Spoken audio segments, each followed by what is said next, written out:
Hi, hello, welcome to random thoughts. ఇవాళ మనం ఒక తెలుగు సాహిత్యంలో వచ్చిన బెస్ట్ నవల గురించి మాట్లాడుకోబోతున్నాం. అది రాసింది కేశవరెడ్డి. ఆ నవల పేరు మునెమ్మ. అంటే ప్రస్తుతం తెలుగు సాహిత్యాన్ని చదువుతున్న తరానికి కేశవరెడ్డి ఒక టార్చ్ బేరర్ లాగా. అంటే ఆయన రాసిన నవల్స్ 9. హార్డ్లీ అవన్నీ ఒక్కొక్క నవల్ జస్ట్ 100 to 120 పేజెస్ కంటే ఎక్కువ ఉండదు. బట్ ప్రతి నవల కూడా ఒక్కొక్క యూనిక్గా, అంటే యూనిక్ పీస్ అంటారు కదా, మాస్టర్ పీస్ అంటారు కదా, మాస్టర్ క్లాస్ అనమాట ఒక్కొక్క నవల్. అందులో ఈ మునెమ్మ ఇంకా యూనిక్గా ఉంటుంది. ఆయన అసలు కేశవరెడ్డిని ఈ తరం గోట్ అని పిలుచుకుంటుంది, గ్రేటెస్ట్ ఆఫ్ ఆల్ టైమ్ అని చెప్పేసి. అంటే అంత చిన్న లైన్ తీసుకునే చిన్న కాన్సెప్ట్ తీసుకుంటారు. ఆ కాన్సెప్ట్ తీసుకుని 100 to 120 పేజెస్లో తను చెప్పాలనుకునేది చాలా క్లియర్గా, హార్డ్ హిట్టింగ్గా చెప్తారు. అది ఆ రైటింగ్ స్టైల్, ఆ బిగు అంటారు కదా, రచనలో బిగు అంటారు. ఆ పట్టు అనేది కేశవరెడ్డి నవల్స్లో, ఆ రచనల్లో చాలా స్పష్టంగా కనిపిస్తుంది. ఇంకా మనం ఈ మునెమ్మ గురించి మాట్లాడుకుందాం. ఏం చెప్పమంటారండి మునెమ్మ అసలు? అంటే నవల్స్ ఒక్కసారి చదవడం వ్యసనం అని అయిపోయిన తర్వాత ఈ నవల చదివితే ఇంకొక 10-15 నవల్స్ ఒకటేసారి చదివేంత హై ఇస్తుంది. అంటే అంత కిక్కిచ్చిన నవల అనమాట ఇది. అంతకు కేశవరెడ్డి గారిది నేను అతడు అడవిని జయించాడు చదివాను. అదే అసలు నాకు మైండ్ బ్లోయింగ్ అనిపించింది. తర్వాత తన నవల్స్ సిటీ బ్యూటిఫుల్ చదివాను. ఆ తర్వాత రాముడు ఉండాడు, రాజ్యం ఉండాది, అవి కూడా నాకు చాలా బాగా నచ్చాయి. ఆ ప్రాసెస్లో నేను ఈ మునెమ్మ పరిచయం అయింది నాకు. ఈ మునెమ్మని చదివిన తర్వాత నాకు ఇంకా కేశవరెడ్డికి నేను బిగ్ ఫ్యాన్ అయిపోయాను. ఏం రాస్తారండి అసలు! అంటే తీసుకున్న కాన్సెప్టే యూనిక్గా ఉంటుందంటే దాన్ని చెప్పే తీరు, దాని రైటింగ్ స్టైల్ ఇంకా యూనిక్గా ఉంటుంది. సరే, మనం ఈ స్టోరీ అసలు ఏంటి, మునెమ్మ ఏంటి, పరిచయం ఏంటని తెలుసుకుందాము. ఒక మారుమూల పల్లెటూరు, ఒక చిన్న పూరి గుడిసె, ఎక్కడో అంటే ఊళ్ళో ఎక్కడో విసిరేసినట్టుగా ఉండే చిన్న గుడిసె అనమాట. అందులో చిన్న కుటుంబం, మునెమ్మ, ఆమె భర్త జయరాముడు. వాళ్లకు ఒక గిత్త ఉంటుంది, ఒక ఎద్దు ఉంటుంది. అయితే దాన్ని అమ్మేయడానికి ఇంటి నుంచి బయలుదేరుతాడు జయరాముడు, అంటే మునెమ్మ భర్త. వెళ్ళి 2 రోజుల తర్వాత తిరిగి రావాల్సిన వ్యక్తి అసలు కనిపించకుండా పోతాడు, అంటే మిస్ అయిపోతాడు అనమాట. అది ఏమైందో తనకు అర్థం కాదు మునెమ్మకి. భర్త ఏమైపోయాడో మునెమ్మకి అర్థం కాదు. చాలా ఆరా తీస్తుంది. అప్పటికే ఇది 1940లో జరిగిన కథ. ఇది రాయలసీమ మాండలికల్లో రాశారు.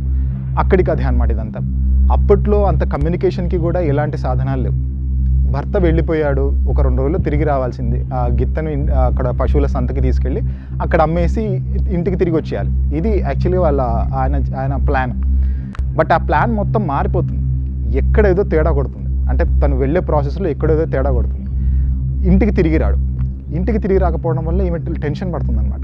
ఎక్కడికి పోయాడు నా భర్త, ఎక్కడికి వెళ్ళిపోయాడు అని చెప్పేసి. అంటే తను వెతుక్కుంటూ వెళ్ళే ప్రయాణమే ఈ మునెమ్మ కథ. అంటే భర్త ఎక్కడో తనకు ఒక పీడకలు వస్తుందన్నమాట. భర్త చనిపోయాడని పీడకలు వచ్చిన తర్వాత ఉలిక్కి పడుతుంది. ఒక్కసారి అర్ధరాత్రి లేచి ఉలిక్కి పడుతుంది.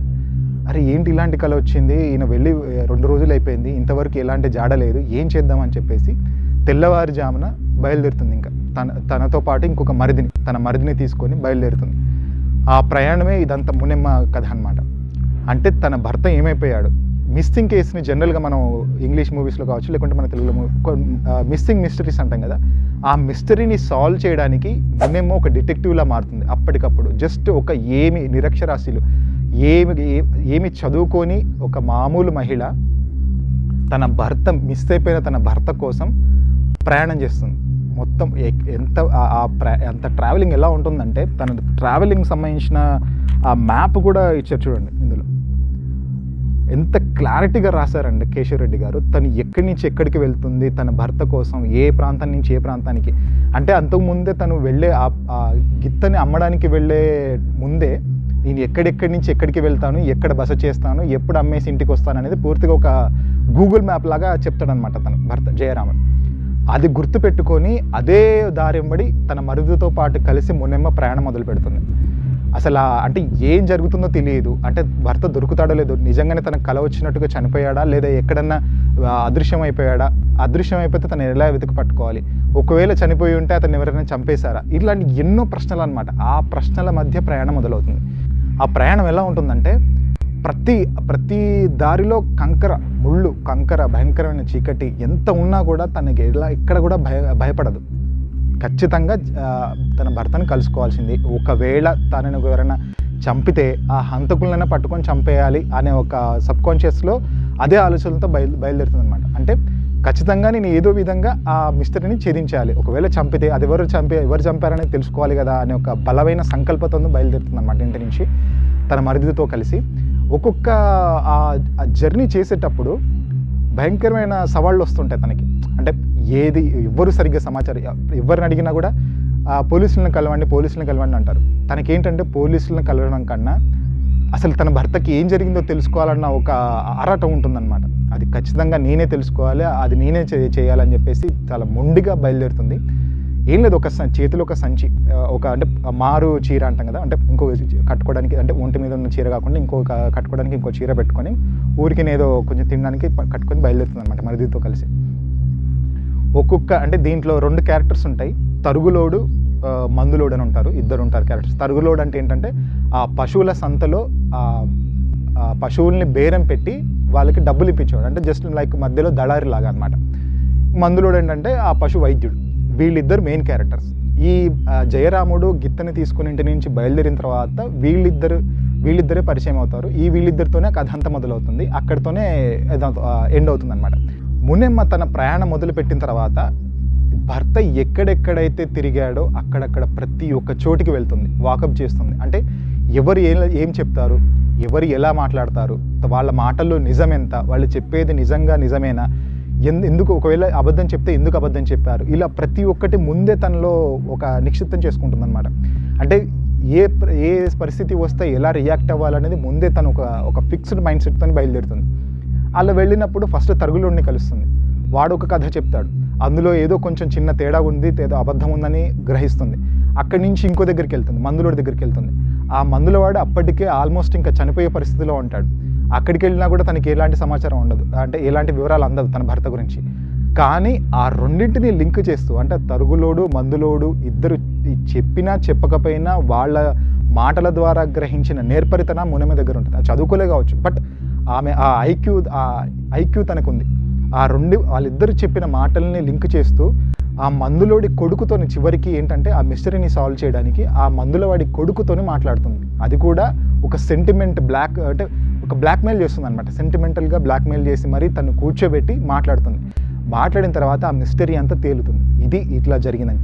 యాక్చువల్గా జరిగేది ఏంటంటే ఆ జయరాముడు అనేవాడు గిత్తని తీసుకొని బయలుదేరిన తర్వాత మధ్యలో తరుగులవాడును మందులోడు ఇద్దరు కలుస్తారు ఒక సారా పాక దగ్గర, కళ్ళు పాక దగ్గర. సో ఆ గిత్తని తరుగులవాడికి అమ్మేస్తాడు, 500 రూపాయలు పెట్టి అమ్మేస్తాడు అనమాట. అమ్మేసిన తర్వాత ఈ 500 రూపాయలు బొడ్లో దోపుకొని ఇంటికి రావాలనుకుంటాడు. కానీ 500 కోసం ఆశపడ్డ ఆ తరుగులోడును మందులోడు ఇద్దరు ఈ జయరాముని హత్య చేస్తారు. ఇది సింపుల్గా చెప్పాలంటే ఆశ.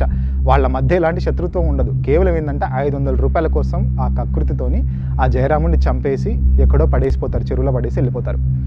సో ఆ తరుగులవాడు మందులవాడు ఇద్దరు అబద్ధాలే చెప్తారనమాట. మునెమ్మ వెళ్ళి ఎంక్వైరీ చేసినప్పుడు ఒక డిటెక్టివ్లా మారుతుంది. ప్రతిదీ అంటే ఒకదాని నుంచి ఒకటి లింక్ చేసుకుంటూ ఉంటుంది. వాళ్ళు ఎందుకు అలా మాట్లాడారు, వాళ్ళు చెప్పింది అబద్ధం అని చెప్పేసి వాళ్ళు ముందే గ్రహించింది. అలా పూర్తిగా తన భర్త ఎక్కడున్నాడు, ఏమైపోయాడు అనేది ఆ ప్రయాణం చేస్తూ చివరికి ఆ మజిలీలో ఆగిపోతుంది. ఓకే, తన భర్త హత్యకు గురయ్యాడు, అది చంపింది ఎవరో కాదు, ఈ తరుగులవాడు మందులవాడు ఇద్దరు కలిసి తనని చంపేసి చెరువులో పడేశారు. ఆ తర్వాత తనకి దహన సంస్కారం కూడా అయిపోతుంది. పోలీసులు ఆ బాడీని తీసి ఇంకెవరో రావట్లేదని చెప్పేసి దహన సంస్కారం కూడా చేస్తారు. ఇదంతా తేల్చిన తర్వాత తనకు ప్రతీకారకాంక్షతో రగిలిపోతూ ఉంటుంది అనమాట.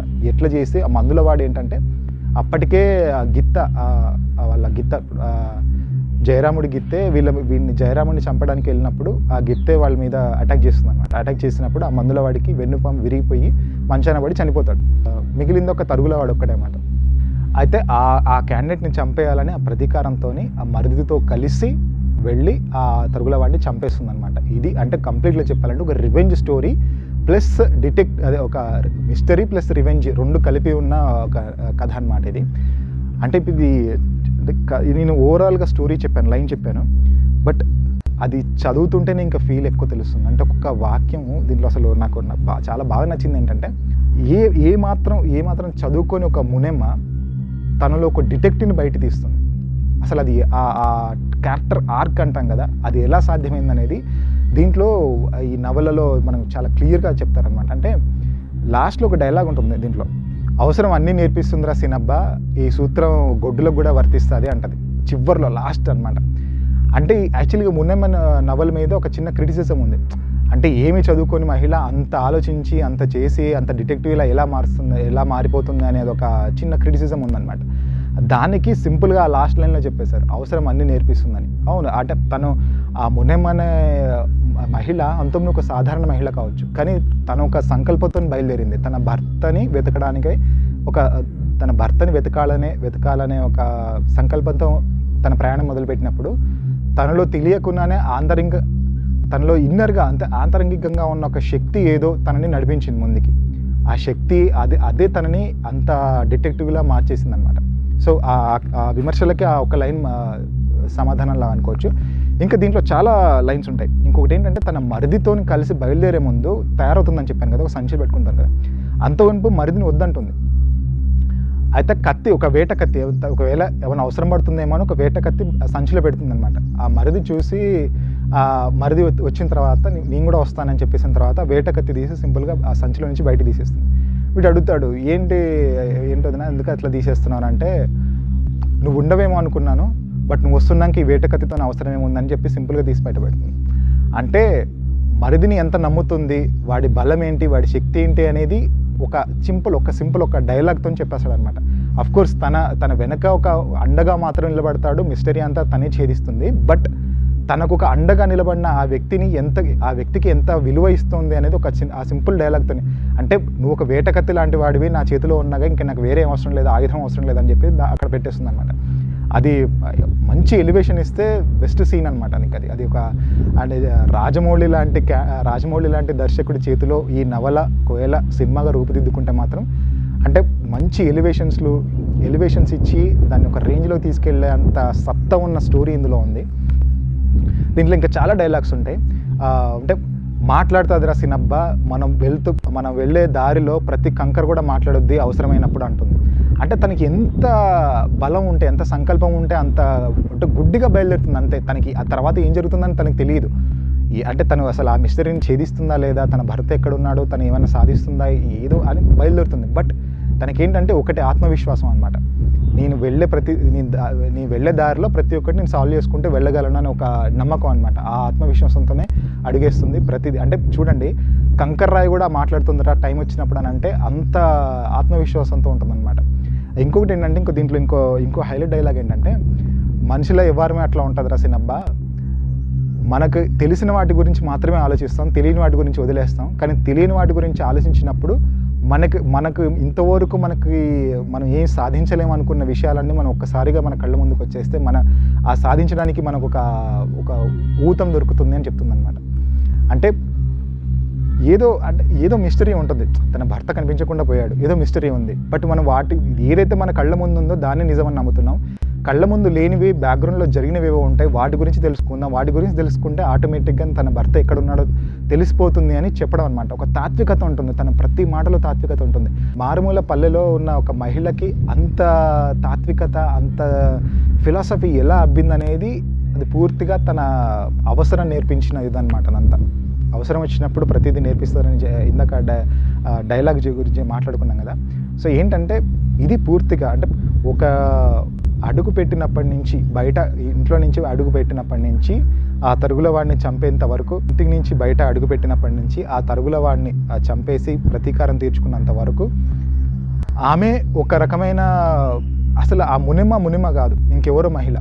బట్ ఒక్కసారి ఆ ప్రతీకారం తీరిపోయిన తర్వాత ఇంటికి వచ్చేసి మామూలుగా ఆ గిత్తతోని మాట్లాడుతూ దాన్ని శుభ్రం చేసి బండి కడుతుందనమాట.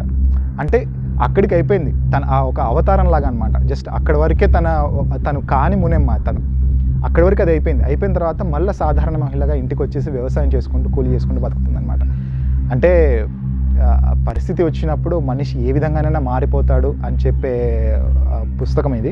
దీని గురించి క్రిటిసిజం వచ్చినా కూడా ఆ ప్రతి విమర్శకి ఇందులోనే సమాధానాలు ఉన్నాయి. సో మీరు ఈ నవల్స్ చదవాలనుకుని, తెలుగు సాహిత్యం చదవాలి, కొంచెం తెలుగు పుస్తకాలు చదవాలి అనుకుంటే మాత్రం ఖచ్చితంగా ఈ పుస్తకంతో మొదలు పెట్టండి. ఇది హార్డ్లీ ఒక 100 పేజీలు ఉంటుంది అంతే. ఇది రాయలసీమ మాండలిక పదాలు ఉంటాయి. ఆ మాండలిక పదాలకు ఎక్కడ అర్థం మనం ఎతుక్కుంటామో అని చెప్పేసి చివరిలో ఆ మాండలిక పదాలకు సంబంధించిన అర్థాలు కూడా ఇందులో వెనుక భాగంలోనే ఇచ్చారు. ఈ పుస్తకంలో వెనుక భాగంలోనే, అంటే ఏంటి అసలు ఆ ఒక్కొక్క అర్థం గురించి మొత్తం దీంట్లో వివరిస్తూ చెప్పారనమాట. సో ఆ పదాల గురించి, అర్థాల గురించి తెలుసుకుంటూ మనం చదవచ్చు. కేజీఎఫ్ మనము అంటే ఎలివేషన్స్ అనగానే మనకు కేజీఎఫ్ గుర్తొస్తుంది కదా. కేజీఎఫ్ కానీ ఇంకా RRR కానీ, బాహుబలి ఇలాంటి సినిమాలన్నీ గుర్తొస్తాయి మనకి.